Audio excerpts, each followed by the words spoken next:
Online selling online സെല്ലിങ്ങിൽ second മൈക്കായതോ open ആണ്.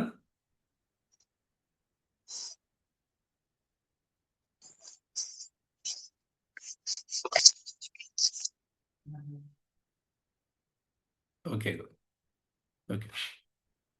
ഓൺലൈൻ സെല്ലിങ്ങിൽ ഇൻസ്റ്റാഗ്രാമിൻ്റെ സ്റ്റോർ ഉണ്ട്. ഇൻസ്റ്റാഗ്രാമിൽ ജസ്റ്റ് വീഡിയോ എടുത്ത് പോസ്റ്റ് ചെയ്യുന്നതൊക്കെ പലതും കണ്ടിട്ടുണ്ടാവും അല്ലേ? എനിക്ക് ഇത്ര ഓർഡേഴ്സ് എന്ത് വന്നിട്ടുണ്ട്, അല്ലെങ്കിൽ എനിക്ക് ഇതാണ് ഇന്നത്തെ ഓഫർ, 49 ദിറംസിന് ഇത്ര നിങ്ങൾക്ക് ഫ്രീ ഡെലിവറി കിട്ടും എന്നൊക്കെ പല പ്രൊഡക്റ്റുകളും അല്ലെങ്കിൽ പല വീഡിയോസും കണ്ടിട്ടുണ്ടാവും ഇൻസ്റ്റാഗ്രാമിൽ, ടിക്ടോക്കിൽ. ഇതൊക്കെ നമ്മളൊരു ജസ്റ്റ് ഒരു പ്രൊഡക്റ്റിൻ്റെ വീഡിയോ ഇട്ട് കഴിഞ്ഞാൽ തന്നെ ഒരു സർവീസ് ചാർജും ഇല്ലാതെ ഒരു പേയ്മെൻറ്റും നമുക്ക് കൊടുക്കാതെ തന്നെയാണ് ഇതിൻ്റെ സെയിൽ എൻക്വയറി വരിക, ലീഡ്സ് വരിക ഒന്ന്. പിന്നെ ഉള്ളത് റീസെല്ലിംഗ് ആണ്.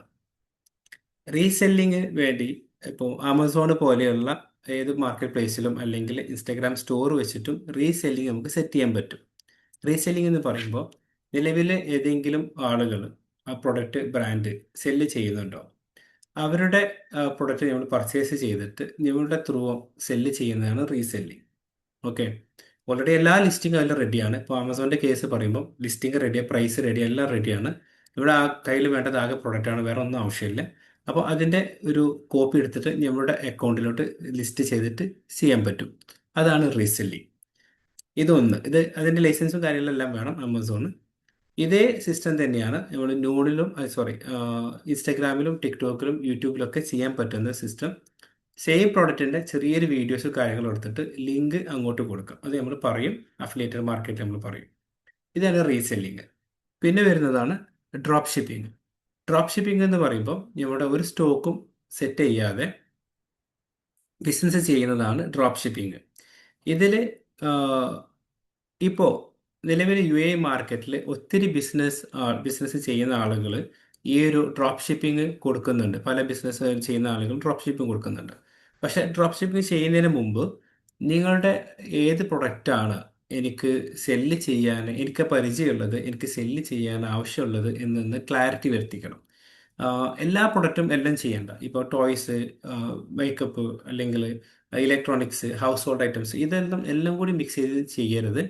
ചെയ്യുമ്പോൾ ഏതെങ്കിലും ഒറ്റ കാറ്റഗറികളിൽ, ഇപ്പോൾ ടോയ്സിൻ്റെ സെക്ഷൻ ആണെങ്കിൽ ടോയ്സ് മാത്രം, ഹൗസ് ഹോൾഡ് ഐറ്റംസ് ആണെങ്കിൽ ഹൗസ് ഹോൾഡ് ഐറ്റംസ് മാത്രം, അതേപോലെ ബ്യൂട്ടി ഐറ്റംസ് ആണെങ്കിൽ ബ്യൂട്ടി ഐറ്റംസ് മാത്രം. ഇത് എന്തിനാണ് ഇങ്ങനെ പറയുന്നത് നെക്സ്റ്റ് സ്റ്റേജിൽ ഞാൻ പറയാം.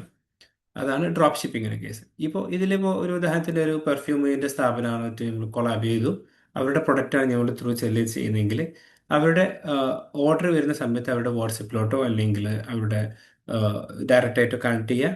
ആ ഓർഡറിൻ്റെ IDസും അതേപോലെ ഓർഡർ ചെയ്ത ആളെ അഡ്രസ്സ് ചെയ്ത് കൊടുക്കുകയാണെന്നുണ്ടെങ്കിൽ അവർ ഡയറക്റ്റായിട്ട് ഷിപ്പ് ചെയ്യും, കസ്റ്റമർക്ക് കൊടുക്കും.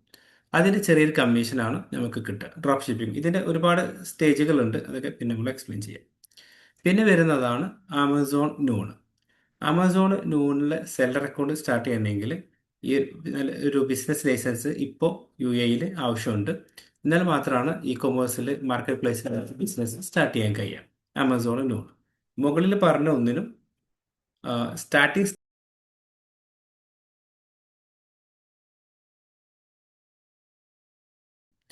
പിന്നെ വരുന്നതാണ് ഏറ്റവും പ്രധാനപ്പെട്ട ഒന്നാണ് കസ്റ്റമൈസ്ഡ് പ്രൊഡക്ട്സ് ബിസിനസ്.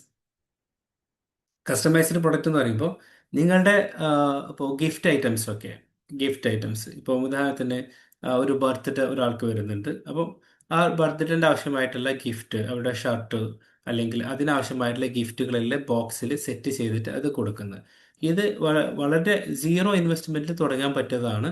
കാരണം ഇതിനൊക്കെ സോഷ്യൽ മീഡിയയിൽ നമ്മൾ ആക്റ്റീവ് ആയിരിക്കണം, എന്നാൽ മാത്രമാണ് ഈ ഒരു കാര്യങ്ങളൊക്കെ സെറ്റ് ചെയ്യാൻ പറ്റുള്ളൂ. പക്ഷെ അതിൻ്റെ സാധ്യതയാണ് നമ്മളിവിടെ എക്സ്പ്ലെയിൻ ചെയ്യുന്നത്. കസ്റ്റമൈസ്ഡ് ബിസിനസ് ഇന്ന് ഏറ്റവും കൂടുതൽ ഡിമാൻഡ് ഉള്ളതാണ്. ഉദാഹരണത്തിന് നേരത്തെ പറഞ്ഞ പോലെ ഒരു ബർത്ത്ഡേ പാർട്ടി വരുന്നുണ്ട്. അപ്പോൾ ഒരു ബർത്ത്ഡേ ഗിഫ്റ്റ് കൊടുക്കണം.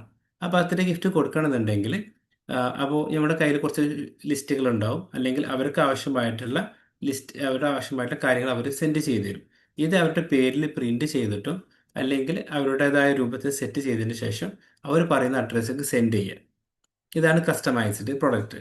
അപ്പൊ ഇങ്ങനെ നല്ല നല്ല സാധ്യതയാണ്. ഇപ്പോൾ നാട്ടിലാണെങ്കിലും ഇവിടെ ആണെങ്കിലും നല്ല സാധ്യതയാണ് ഈ ഒരു പ്രൊഡക്റ്റ്, ഈ ഒരു കസ്റ്റമൈസ്ഡ് പാക്കിങ്ങും കാര്യങ്ങളൊക്കെ കൊടുക്കുന്നത്. ഓക്കെ. പിന്നെയാണ് അഫിലിയേറ്റഡ് മാർക്കറ്റിംഗ്. അഫിലിയേറ്റഡ് മാർക്കറ്റിംഗ് എന്ന് പറയുമ്പോൾ social media promotions, YouTube, TikTok, Instagram etcetera ഇതെല്ലാം അഫിലിയേറ്റഡ് മാർക്കറ്റിംഗ് ആയിട്ട് ഉപയോഗിക്കാൻ പറ്റും. പിന്നെ വരുന്നത് ബ്ലോഗിലും അഫിലിയേറ്റഡ് മാർക്കറ്റിംഗ് നമുക്ക് സെറ്റ് ചെയ്യാൻ പറ്റും. പിന്നെ വരുന്നത് വാട്സപ്പിലാണ്. WhatsApp through affiliated marketing set ചെയ്യാൻ പറ്റും. അങ്ങനെ ഒരുപാട് ചാനലുണ്ട്. എന്താണ് അഫിലിയേറ്റഡ് മാർക്കറ്റിംഗ്? അതിനെക്കുറിച്ചാണ് നമ്മൾ പറയുന്നത്. ഇപ്പോൾ ഞാൻ ഈ പ്രൊഡക്റ്റ് യൂസ് ചെയ്തു.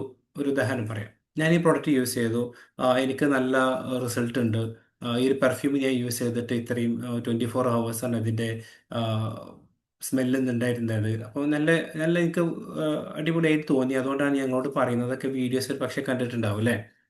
അപ്പോൾ ഇതൊക്കെ അഫിലിയേറ്റഡ് മാർക്കറ്റിംഗ് പ്രോഗ്രാമാണ്.